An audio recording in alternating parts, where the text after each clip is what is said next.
Hi friends, ഞാൻ ആദ്യമായിട്ട് അംഗൻവാടിയിൽ കയറിയത് ഈ ചേച്ചിയുടെ വീട്ടിലാണ്. അതായത് സുധ ചേച്ചിയുടെ വീട്ടിൽ താൽക്കാലികം കെട്ടിടമായിരുന്നു. അപ്പം ഞാൻ കല്യാണം കഴിഞ്ഞിട്ട് ഒരു 2 മാസമൊക്കെ കഴിഞ്ഞപ്പോഴാണ് അംഗൻവാടിയിൽ എനിക്ക് താൽക്കാലികമായിട്ട് ജോലി കിട്ടിയത്. അതും കഴിഞ്ഞിട്ട് ഞാൻ വാവച്ചീനെ ഡെലിവറി കഴിഞ്ഞ് കിടക്കുമ്പോഴാണ് സ്ഥിരമായിട്ട് ജോലി കിട്ടിയത്. ഇപ്പോൾ ഒരു 14 വർഷമായി സ്ഥിരമായി ജോലി കിട്ടിയിട്ട്. അപ്പം ഞാൻ കുറേ ദിവസമായി ഇവരുടെ വീട്ടിലേക്ക് വന്നിട്ട് അപ്പോൾ ഞാൻ ജോലി കഴിഞ്ഞ് വരുമ്പോൾ സുധേച്ചിനെ കാണാനായിട്ട് കയറി. അപ്പോൾ സുധേച്ചിയുടെ 2 പെൺമക്കളാണ്. അപ്പോൾ മൂത്ത മോള് ട്യൂഷന് പോയിരിക്കുകയെന്ന് പറഞ്ഞു. താഴെ മോളേനെയൊക്കെ കണ്ടു. എന്നിട്ട് അവരുടെ വീട്ടിൽ റംബൂട്ടാനൊക്കെ ഉണ്ടായിട്ടുണ്ടായിരുന്നു, അത് തന്നു. പിന്നെ വാവച്ചയ്ക്കും മണിക്കുട്ടനൊക്കെ കൊണ്ടുപോകാനായിട്ട് 2-3 തന്നു. നല്ല പുളി ഉണ്ടായിരുന്നു, എന്താണെന്ന് വെച്ചാൽ പഴുക്കണേ ഉണ്ടായിരുന്നുള്ളൂ. അപ്പം അങ്ങനെ ആൾ അത് പൊട്ടിച്ചിട്ട് ഒരു ബോക്സിൽ വെച്ചിരിക്കുകയായിരുന്നു പഴുക്കാനായിട്ട്. അപ്പോൾ അതിന്ന് പഴുത്തത് നോക്കിയിട്ട് മണിക്കുട്ടനും വാവച്ചയ്ക്കും കൊണ്ടുപോയിക്കോളാൻ പറഞ്ഞപ്പോൾ ഞാൻ പറഞ്ഞു വേണ്ട, എനിക്ക് 2-3 മതി, എനിക്ക് അധികമൊന്നും വേണ്ട എന്ന് പറഞ്ഞിട്ട് ഞാൻ അതൊക്കെ വാങ്ങിച്ചു.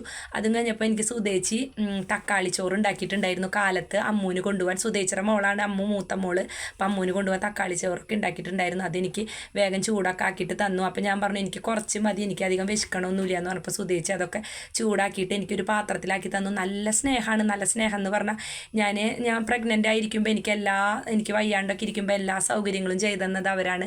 ഇത് 2ാമത്തെ മോളാണ് ആദു. അപ്പം അങ്ങനെ ചേച്ചി എനിക്ക് വെള്ളമൊക്കെ കലക്കി തന്നു. വെള്ളം കലക്കിയതും തക്കാളി ചോറും പിന്നെ ചക്കരക്കിഴങ്ങ് പുഴുങ്ങിയതൊക്കെ തന്നു. അപ്പോൾ ഞാൻ കുറേ നേരം സംസാരിച്ചിരുന്ന് 3:30 കഴിഞ്ഞ് അംഗൻവാടി കഴിഞ്ഞിട്ട് നേരെ ഞാൻ അങ്ങോട്ട് പോയി. കുറേ നേരമൊക്കെ സംസാരിച്ച് ഒരു 6 മണിയൊക്കെ ആയിട്ടാണ് പോകുന്നത്. എന്നിട്ട് എന്നോട് പറയായിരുന്നു ഇപ്പോൾ പോകണ്ട, കുറേ കഴിഞ്ഞിട്ട് പോവാം, കുറച്ച് നേരമൊക്കെ വർത്താനം പറഞ്ഞിരിക്കാൻ, കുറേ വിശേഷങ്ങൾ പറയാനുണ്ടായിരുന്നു.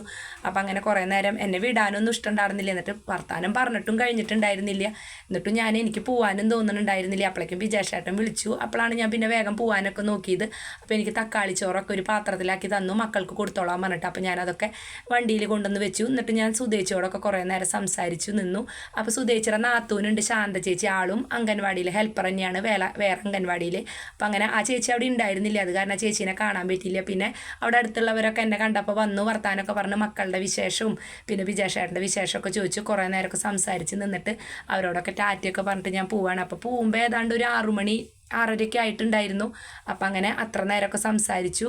അപ്പം അങ്ങനെ നേരെ ഞാൻ എൻ്റെ വീട്ടിലേക്കാണ് പോകുന്നത്. എന്താണെന്ന് വെച്ചാൽ അമ്മ പറഞ്ഞു അരി വാങ്ങിച്ച് വെച്ചിട്ടുണ്ട്, അപ്പം നീ അത് കൊണ്ടുപോയിക്കോളാൻ പറഞ്ഞപ്പോൾ ഞാൻ വേഗം വീട്ടിൽ വന്നിട്ട് അരിയൊക്കെ എടുത്തിട്ട് വണ്ടിയിൽ കൊണ്ടുവന്ന് വെക്കുകയാണ്. അപ്പം അങ്ങനെ വണ്ടിയിലൊക്കെ കൊണ്ടുവന്ന് വെച്ചു. അപ്പോൾ ഇത്തിരി ഇത് പോകാൻ നിൽക്കുമ്പോഴാണ് അമ്മ പറഞ്ഞത് അരി എടുക്കാൻ മറന്നിട്ടുണ്ടായിരുന്നു. അപ്പോൾ അരിയൊക്കെ കൊണ്ടുവന്ന് വെച്ചു ഞാൻ. എന്നിട്ട് അപ്പോൾ മെറീനേനെ കണ്ടപ്പോൾ മെറീനോട് അവിടെ അടുത്തുള്ള കുട്ടിയാണ്, അപ്പോൾ അവളോട് കുറച്ച് നേരമൊക്കെ വർത്താനം പറഞ്ഞ് അമ്മയ്ക്ക് ടാറ്റയൊക്കെ കൊടുത്ത് പോയി. അപ്പോൾ എൻ്റെ വീഡിയോ കാണാത്തവരൊക്കെ കാണണം. നല്ലൊരു വീഡിയോ ആയിട്ട് വരാം കേട്ടോ.